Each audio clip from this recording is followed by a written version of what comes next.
नमस्कार दोस्तों, आप सभी का स्वागत है। आपके अपने YouTube चैनल मानव जीवन में दोस्तों लाइफ में सभी आगे बढ़ना चाहते हैं और लाइफ में आगे बढ़ने के लिए हमें रोज ही कुछ नया सीखना चाहिए और आगे बढ़ना चाहिए। तो चलिए आज की प्रस्तुति शुरू करते हैं। श्री शिवाय नमस्तुभ्यम। हर हर महादेव। दोस्तों, आप सभी लोग जानते हैं कि इस बार की अमावस्या तिथि 2 दिन पड़ रही है। 2 सितंबर सोमवार के दिन सोमवती अमावस्या मनाई जाएगी और 3 सितंबर यानी मंगलवार को भौमवती अमावस्या भी मनाई जाएगी। देखो, ये वाले उपाय आप दोनों दिन कर सकते हो और दोनों दिन का विशेष महत्व होता है। और दोस्तों, ये जो अमावस्या है भाद्रपद महीने में पड़ने वाली सबसे बड़ी अमावस्या है, क्योंकि यह सोमवार और मंगलवार दोनों दिन पड़ रही है और इसका बहुत ही बड़ा और विशेष महत्व होता है। पूज्य गुरु जी ने कहा है कि अगर कभी भी मौका लग जाए और उस दिन सोमवती अमावस्या पड़ जाए या फिर मंगलवार को अमावस्या पड़ जाए, तो आप लोगों को 108 पीपल के पेड़ की परिक्रमा या फिर तुलसी के पेड़ की परिक्रमा जरूर करनी चाहिए, क्योंकि 2 दिन पड़ने वाली अमावस्या बहुत कम आती है। और इसी के साथ में गुरु जी ने अपनी शिव पुराण कथा में बताया है कि इस दिन आपको 11 चावल दाने का उपाय तो आपको अवश्य ही करना चाहिए, क्योंकि ऐसा दिन पूरे साल में सिर्फ एक ही बार आता है। और दोस्तों, आप सभी लोग जानते हो कि अमावस्या का अगर सबसे बड़ा कोई उपाय है तो वो 11 चावल के दाने वाला उपाय है। तो दोस्तों, इस अमावस्या के दिन आप लोगों को इस 11 चावल के दाने वाले उपाय को जरूर करना है। बहुत सारे लोग होंगे जिन लोगों ने इस उपाय को ना किया हो, मतलब पूरा साल निकल गया, उन्होंने किसी भी दिन इस 11 चावल के दाने वाले उपाय को ना किया हो। पर दोस्तों, आपके पास एक आखिरी मौका बचा हुआ है जो 3 सितंबर के दिन है। तो इस दिन आप लोगों को इस वाले उपाय को जरूर कर लेना है।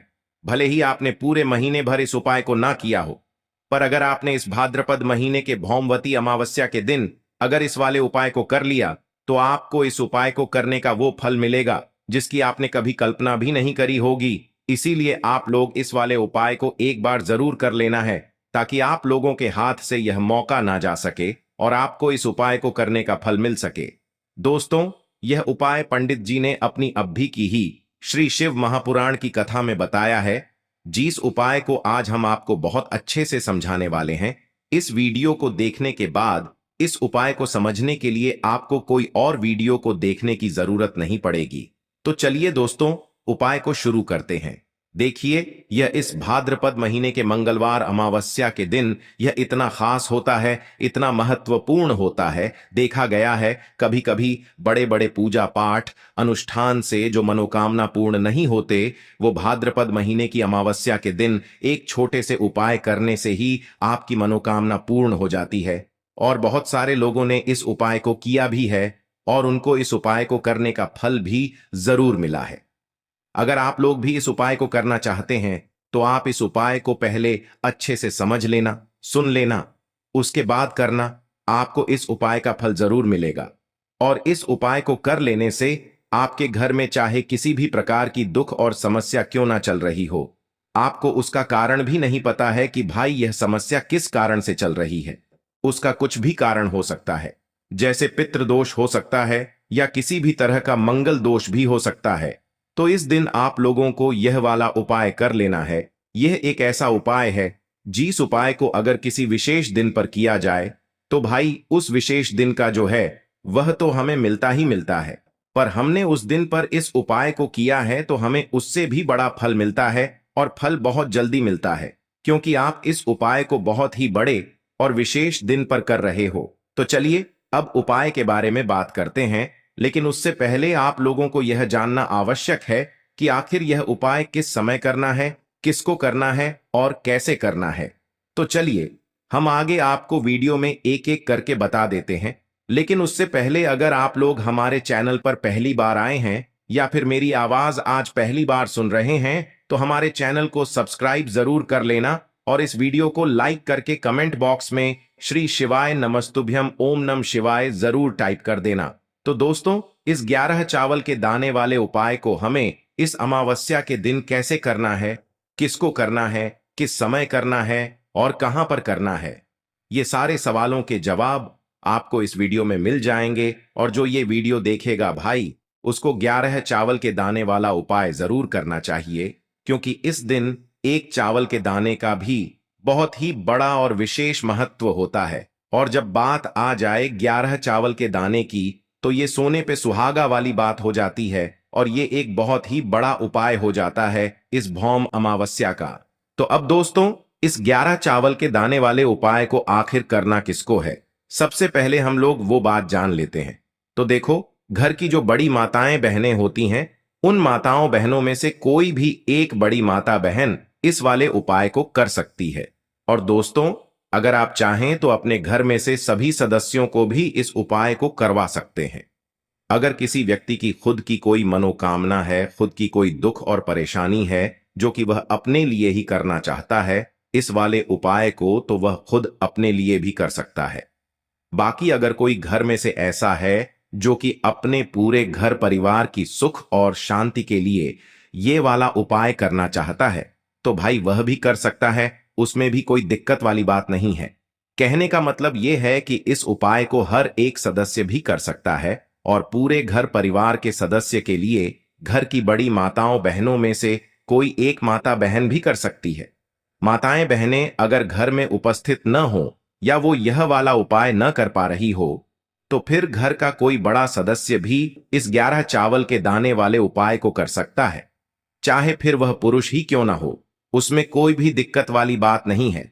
अब दोस्तों, इस 11 चावल के दाने वाले उपाय को हमें करना कहां पर है? हमें इसे शिव जी के मंदिर में जाकर करना है। बहुत सारे लोग प्रश्न करते हैं हर एक उपाय को करते समय, क्या हम इस उपाय को घर पर कर सकते हैं? तो इस वाले उपाय को आप घर पर नहीं कर सकते हो। इस वाले उपाय को करने के लिए आपको शिव जी के मंदिर ही जाना पड़ेगा।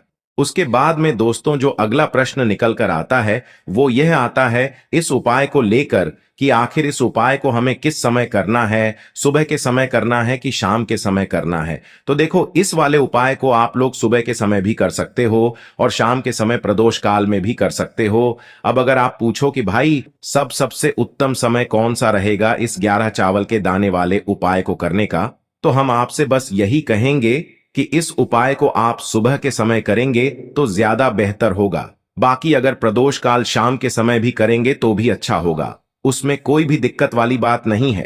तो अब दोस्तों, जो अगली सबसे बड़ी और महत्वपूर्ण बात आती है वो यह आती है कि सुबह अगर हम उपाय को करेंगे तो हमें कितने बजे से लेकर कितने बजे तक के बीच में करना है, और शाम के समय प्रदोष काल में करेंगे तो हमें कितने बजे से लेकर कितने बजे के बीच में करना है। तो देखो, सुबह जितनी जल्दी हो सके आप उपाय को करने की कोशिश करना। बाकी अगर किसी कारणवश लेट भी हो जाओ, थोड़ी देर भी हो जाए, तो 10 या 11 बजे तक भी आप उपाय कर लेना, पर 12 बजे से ज्यादा देरी न हो, ठीक है? इस बात का ध्यान रखना। उसके बाद में दोस्तों, अगर शाम के समय प्रदोष काल की बात करें, प्रदोष काल का जो समय होता है वो शाम के 6 बजे से शुरू हो जाता है। मतलब शाम के 6 बजे से लेकर 7 बजे के बीच का जो समय होता है, यह समय प्रदोष काल का समय होता है। पर अभी जो मौसम चल रहा है, इस मौसम में जो है शाम बहुत देरी से होती है, तो आप इस उपाय को 7 या 8 बजे के बीच में भी कर सकते हो। मतलब शाम के 6 बजे से रात 8 बजे के बीच में आप कभी भी इस वाले उपाय को कर सकते हो, उसमें कोई भी दिक्कत वाली बात नहीं है। अब दोस्तों, यहां पर इस उपाय को लेकर एक और सबसे बड़ी बात यह निकल कर आती है कि इस 11 चावल के दानों को हमें लेना कहां से होता है, और हमें इस उपाय को करने के साथ में क्या और कुछ भी सामग्री ऐसी होती है जो शिव जी के मंदिर लेकर जानी पड़ती है। तो देखो, यहां पर हम आपको बता दें, सबसे पहले आप लोग ये जान लो कि यह जो 11 चावल के दाने वाला उपाय है, सिर्फ और सिर्फ आप उपाय की सामग्री लेकर कभी भी शिव जी के मंदिर मत जाना, क्योंकि हमें भगवान के सामने यह नहीं दर्शाना है कि अगर हम भगवान शिव जी के मंदिर आए हैं तो अपने फायदे के लिए आए हैं। तो इसलिए जो भी पूजन सामग्री है उपाय सामग्री है। 11 चावल के दाने, इसके साथ में आपको पूजन सामग्री भी जरूर लेकर जाना है। देखो, अगर सुबह के समय उपाय कर रहे हो तो सीधी सी बात है, 1 लोटा जल तो आप लेकर जाओगे ही जाओगे। वही 1 लोटा जल अगर मिट्टी का जल हो तो बहुत अच्छा रहेगा। मिट्टी का जल कैसे बनाया जाता है, इसके लिए हमने पहले से बहुत सारी वीडियोस बना दी है। आपके पास इस दिन एक आखिरी मौका रहेगा मिट्टी का जल शिव जी पर चढ़ाने का और उपाय को करने का। बहुत बड़ा आपको इस दिन फल मिलेगा। तो इसलिए इस दिन हो सके तो भाई मिट्टी का जल चढ़ाना, तो अपने साथ में कम से कम एक लोटा जल तो आपको लेकर जाना ही जाना है। अगर मिट्टी का जल नहीं है तो घर का जल भी आप इस्तेमाल कर सकते हो। इसके अलावा जो भी पूजन सामग्री है, देखो 11 चावल के दाने ये अलग आपके रहेंगे और जो आपकी पूजन सामग्री रहेगी वो अलग रहेगी। पूजन सामग्री में आप जो भी चीज लेकर जाना चाहे वो लेकर जा सकते हैं, उसमें कोई भी दिक्कत वाली बात नहीं है। वहीं अगर हम बात करें शाम के समय की, तो शाम के समय शिव जी पर जल नहीं चढ़ता है। इसीलिए शाम के समय आप लोग एक दीपक तैयार कर लें जो कि गोल बत्ती का, आटे का, शुद्ध देसी गाय का घी का होगा, है ना। इस बात का आप लोगों को ध्यान रखना है और इस दीपक को आपको घर से जलाकर नहीं लेकर जाना है, भगवान शिव जी के मंदिर में जाकर ही जलाना है। इस बात का भी आप लोगों को ध्यान रखना है। अब दोस्तों यहां पर हमें इस बात को समझना है कि यह 11 चावल के दाने हमें लेना कहां से है। क्या हमें दुकान से लेकर आना है या हमें अपने घर से लेना है या कहां से लेकर आना है और कौन से चावल लेना है, क्योंकि चावल भी बहुत प्रकार के होते हैं। तो देखो इन सभी सवालों के जवाब आप लोग एक बात में सुन लो कि भाई ये जो उपाय है, इस उपाय में आपको ये नहीं देखना है कि भाई कौन से चावल है कौन से चावल नहीं है। बस जो भी चावल ले रहे हो वो चावल का दाना सबूत होना चाहिए, मतलब साबुत होना चाहिए, टूटा हुआ नहीं होना चाहिए, कटा पिटा नहीं होना चाहिए। ये बात आपको ध्यान रखना है। बाकी आपका चावल बासमती हो या सादा चावल हो या कोई सा भी चावल हो, उसमें कोई भी दिक्कत वाली बात नहीं है। तो सीधी सी बात है कि आपके घर के रसोई घर में जहां पर आप भोजन बनाते हो, वहां पर जो भी चावल आपके उपस्थित हो, उन चावलों में से अपनी एक कटोरी भर लेना या एक मुट्ठी चावल अलग से निकाल कर रख लेना, क्योंकि हम 11 चावल ही यहां पर इस उपाय में लेने वाले हैं। तो हमें यह चावल के दाने गिनकर निकालने पर डढ़ेंगे। इस बात का आप लोगों को ध्यान रखना है। तो अपने उस चावल की कटोरी में से या चावल में से 11 ऐसे चावल के दाने आप लोग निकाल लो जो कि टूटे हुए ना हो, कटे पिटे ना हो, जिनमें कोई दाग ना लगा हुआ हो, है ना। अच्छे साबुत चावल के दाने 11 दाने आप लोग निकाल कर रख लो और इन्हें किसी भी एक कागज की पुड़िया में या किसी एक छोटी सी कटोरी में आप लोग रख लो, ताकि यह सुरक्षित रहे। आपके एक भी चावल का दाना इधर उधर ना हो और आपका उपाय भी पूरा अच्छे से हो जाए। तो भाई जैसे ही आपका उपाय की जो सामग्री है, 11 चावल के दाने ये तैयार हो जाते हैं, उसके बाद मैं आपको जो भी अपनी पूजन सामग्री है, सुबह के समय कर रहे हो तो एक लोटा जल या पूजन सामग्री जो लेकर जाना चाहो उसकी भी तैयारी कर लेना। और शाम के समय जा रहे हो तो भाई अपना जो दीपक है उसे तैयार कर लेना, ठीक है। और उपाय को करते समय शुद्धता का विशेष रूप से ध्यान रखना, ठीक है। सुबह सुबह स्नान करने के बाद ही उपाय को करने की आप लोग तैयारी करना। उसके बाद अगर शाम के समय की बात करें तो शाम के समय आपको स्नान करने की जरूरत नहीं है, पर शुद्धता का ध्यान रखना है। आपको स्नान तो नहीं करेंगे, आप हाथ मुंह धोकर भी इस वाले उपाय को शाम के समय प्रदोष काल में कर सकते हैं, इसमें कोई दिक्कत वाली बात नहीं है। तो आप अपने उपाय की पूरी सामग्री तैयार करके आपके पास ही में जो आपका शिव मंदिर हो वहां पर पहुंच जाइए। सबसे पहले शिव मंदिर में जाकर आप लोगों को उपाय नहीं करना है, पहले भगवान के दर्शन करना है, भगवान से आशीर्वाद प्राप्त करना है, फिर शिव जी की शिवलिंग के पास में आना है। शिवलिंग के पास में आने के बाद आप जो पूजन सामग्री लेकर आए हुए हैं, जैसे कि सुबह गए हुए होंगे तो एक लोटा जल और जो भी पूजन सामग्री लेकर आए हैं, आप उनसे भगवान शिव जी की पूजन कीजिए। सबसे पहले तो एक लोटा जल ही चढ़ेगा, उसके बाद में आपकी पूजन सामग्री चढ़ेगी। उसके बाद में अगर दोस्तों शाम के समय अगर आप इस उपाय को कर रहे हो तो अपने साथ में कम से कम एक जो दीपक है गोल बाती का जो आप अपने साथ में लेकर गए हो, उस दीपक को मंदिर में जाकर अपनी माचिस से जलाना है और उस दीपक को शिवलिंग के पास में रखना है, ठीक है। इस दीपक को रखने के बाद ही आप लोगों को अपना ये वाला उपाय शुरू करना है। और दीपक को ज्यादा पास में मत रखना, वैसे भी गर्मी पड़ रही है, भगवान शिव जी को आंच नहीं लगनी चाहिए, है ना। तो भाई जैसे ही आपकी पूजा अर्चना हो जाती है, आप भगवान शिव जी को प्रसन्न कर लेते हैं, उसके बाद में शिवलिंग के पास ही में आप कहीं पर बैठ जाइए, सामने या आसपास जिस जगह पर आपको बैठना हो वहां पर बैठ जाइए और अपने वह 11 चावल के दाने अपने सामने निकाल कर रख लीजिए, क्योंकि अब यहां पर उपाय को यहां पर करने की आपको तैयारी करना है और इस तरीके से जब आप उपाय करेंगे, पूजन सामग्री करने के बाद, पूजन अर्चना करने के बाद, तो आपको उपाय का फल बहुत जल्दी और बहुत बढ़ा होकर मिलेगा। तो अपने 11 चावल के दाने अपने सामने निकाल कर रख लेना। और यह जो उपाय है यह आपकी सीधे हाथ की हथेली से होगा, इसलिए इस बात का भी विशेष रूप से ध्यान रखना है। तो सीधे हाथ की हथेली का प्रयोग करके ही आप लोग अपना इस वाले उपाय को करना। पर अपने सामने जो भी आपकी कागज की पुड्डियां है उसको खोल कर रख लो, या कटोरी है तो भाई उसे अपने सामने रख लो और अपने वह 11 चावल के दाने निकाल लो। ठीक है। उसके बाद में दोस्तों अब आपको क्या करना है कि शिवलिंग आपके सामने होगी, तो आपने वह 11 चावल के दाने एक एक करके आपको शिव जी के शिवलिंग के ऊपर चढ़ाना है। कहां पर चढ़ाना है? शिवलिंग के ऊपर चढ़ाना है, और कहीं पर भी नहीं चढ़ाना है। आपको अपने हथेली से तो शिवलिंग के ऊपर चढ़ना है, भले ही फिर वो अपने आप जलाधारी पर गिर जाए या मतलब वहीं पर गिर जाए, उसमें कोई दिक्कत वाली बात नहीं है, पर आप चढ़ाओ शिवलिंग के ऊपर ही। तो आपको क्या करना है, अपना पहला चावल का दाना उठाना है, श्री शिवाय नमस्तुभ्यम बोलना है और शिवलिंग पर चढ़ा देना है। इसी तरीके से दूसरा चावल का दाना उठा है, शिवलिंग पर चढ़ाना है और मंत्र बोल देना है। और फिर तीसरा चावल का दाना उठाना है, श्री शिवाय नमस्तुभ्यम बोलना है और चढ़ा देना है। इसी प्रकार से आपको पूरे 11 चावल के दाने एक एक करके शिव जी के शिवलिंग के ऊपर चढ़ाना है और भगवान से प्रार्थना करते जाना है। मतलब प्रार्थना तो आपको आखिरी में करना है, पर हर एक चावल के दाने को चढ़ाते समय श्री शिवाय नमस्तुभ्यम जरूर बोलना है।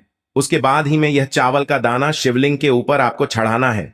जैसे ही आपके 11 चावल के दाने शिवलिंग के ऊपर चढ़ जाते हैं, तो भाई उसके बाद में आपको क्या करना है, भगवान से अपनी मनोकामना बोलना है। मनोकामना भी कब बोलना है? जब आपका 11 चावल का दाना आपके सीधे हाथ की हथेली में हो और आप उसे चढ़ाने के लिए जा रहे हो। श्री शिवाय नमस्तुभ्यम बोलकर उस आखिरी चावल के दाने को शिवलिंग के ऊपर चढ़ा देना और भगवान से फिर अपनी वह मनोकामना बोल देना, जिस मनोकामना के लिए आप लोग अपना यह वाला उपाय कर रहे हो, जिस भी दुख और परेशानी के लिए आप लोग अपना यह वाला उपाय कर रहे हो। उसके बाद में जैसे ही आप अपनी मनोकामना बोल देते हो, आपका यह वाला उपाय पूरा हो जाता है। पर दोस्तों उपाय को करने के बाद आप लोगों को 2 मिनट भगवान शिव जी के मंत्र का जाप जरूर करना है, और मंत्र का जाप करने के बाद भगवान से एक और बार प्रार्थना करना है अपनी मनोकामना के लिए, या अपनी जो भी दुख और परेशानी है उसके लिए। इसके बाद में आप लोग भगवान को देखकर, भगवान से प्रार्थना करके, उनसे आशीर्वाद लेकर वहां से उठ सकते हैं और अपने घर पर जा सकते हैं। बस दोस्तों यहां पर यह वाला उपाय पूरा हो जाता है। इस तरीके से जो भी व्यक्ति छोटी छोटी चीजों का ध्यान रखते हुए इस 11 चावल के दाने वाले उपाय को करेगा, निश्चित सी बात है उसे उसकी मनोकामना जल्द ही पूर्ण होगी, और जो भी दुख और परेशानी है वो भी बहुत ही जल्दी दूर होंगे। आज के लिए बस इतना ही इस वीडियो में दी गई जानकारी।